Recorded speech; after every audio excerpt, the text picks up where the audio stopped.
I'll just be very brief. You know, from my perspective, taking a quick look at the numbers that the Republicans have released, it is the way back to deficits. It is the way back to cuts at our local schools, and it is the way back to tuition increases. And the Minnesota House DFL is ready to participate in passing a budget that invests in Minnesota and invests in Minnesotans, but this budget doesn't do that. This is the time of year we need to turn to bipartisanship and trying to develop the ability to work together. So what I'll say is this budget is very inadequate. It will take us some time to sort through the numbers and find out what they're really doing, because the Republicans have chosen to present their budget numbers in a completely unconventional way.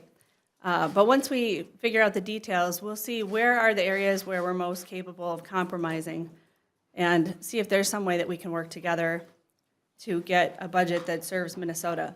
This budget right now, though, because it would lead to deficits in the future, it would lead to cuts at our local schools, and it would lead to increasing tuition, we can't support it. Any questions? Why does it matter what you think, since they could pass it anyway?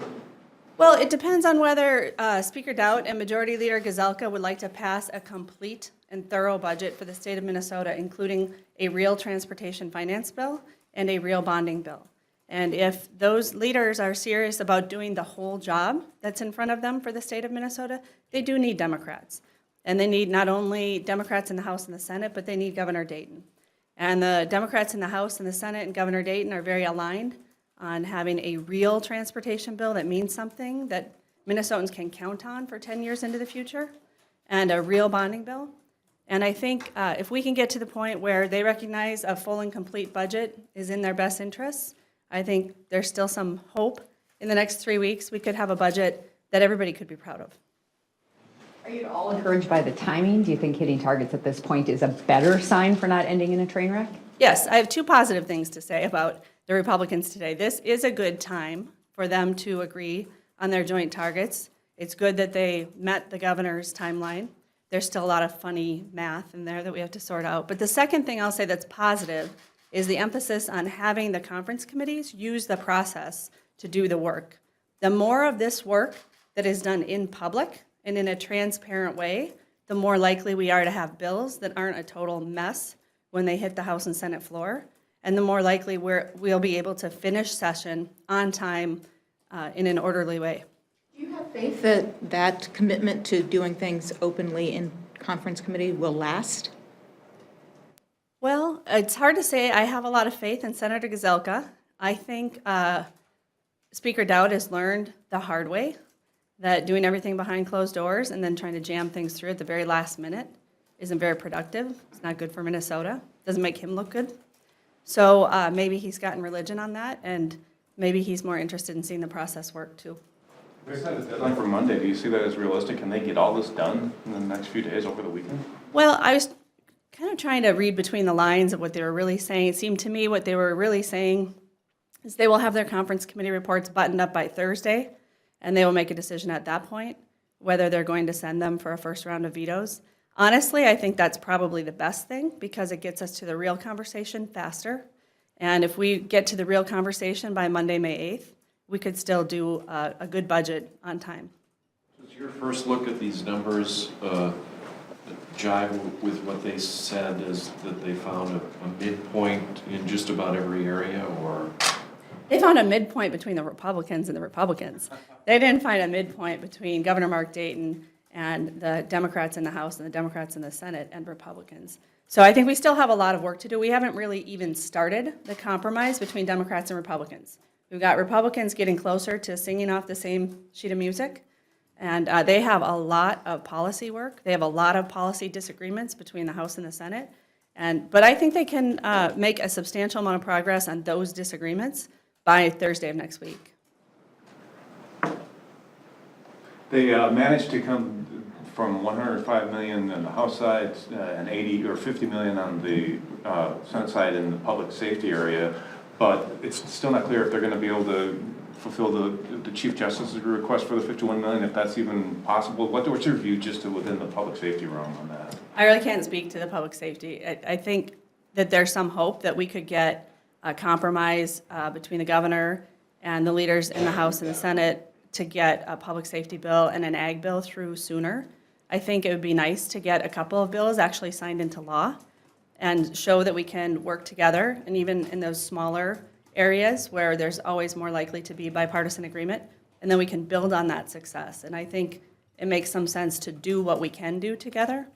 I would imagine that they can't be cutting public safety at a time of surplus. It just doesn't make any sense. Minnesotans wouldn't expect that. What about the Real ID? There was some discussion in the previous conversation about the fact that it seems to sort of stalled. There wasn't really any action beyond a side-by-side comparison on Monday and nothing since and nothing scheduled. Are you concerned about Real ID?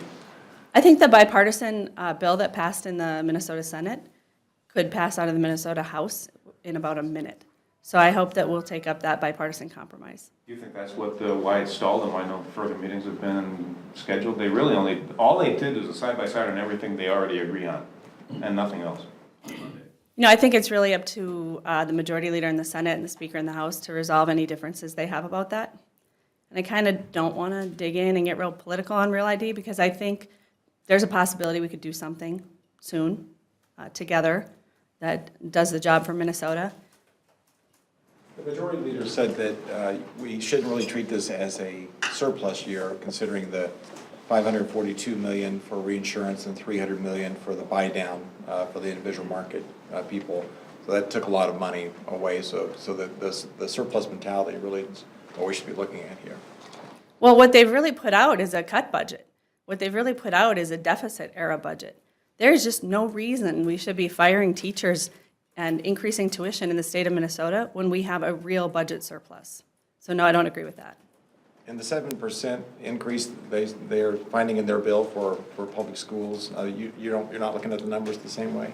No, we don't, because you have to deal with population increases and you have to deal with inflation. It'd be nice if we could live in a fantasy world with fake numbers where you didn't have to educate all the children who show up.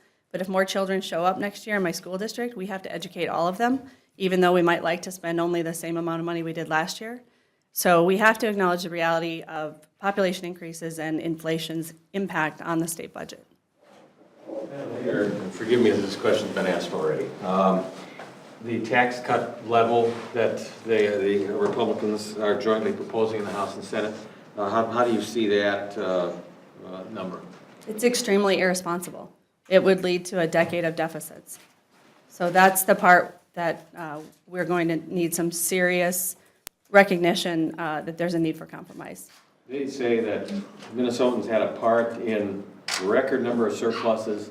They need to share in some of the benefits of that. How do you respond to that? We can have a really impressive tax cut bill that's in the range of what we did last year, that serves working families, provides tuition tax credit, without going to the extreme and irresponsible numbers that the Republicans have put out.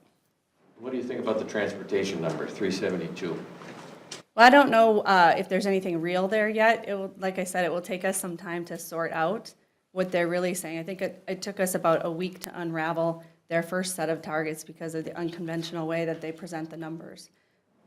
Do you have a preliminary, I mean, is it adequate, anywhere near adequate? No, everybody's on the same page. $600 million a year is what we need. And so $372 million is barely half the job. But all the proposals the Republicans have put forward so far on transportation aren't real because they're talking about general fund revenue comprising the vast majority of it, and you can't count on that going into the future. There has to be some proportion of revenue you can count on going into the future if we're really going to take care of the need that's out there. Well, early question here. Help me understand what's unorthodox about the way they presented their numbers. The year over year, instead of looking at the budget surplus and how we would allocate that. But I'm stepping on the senator's toes, so I'm going to head out and have a great weekend.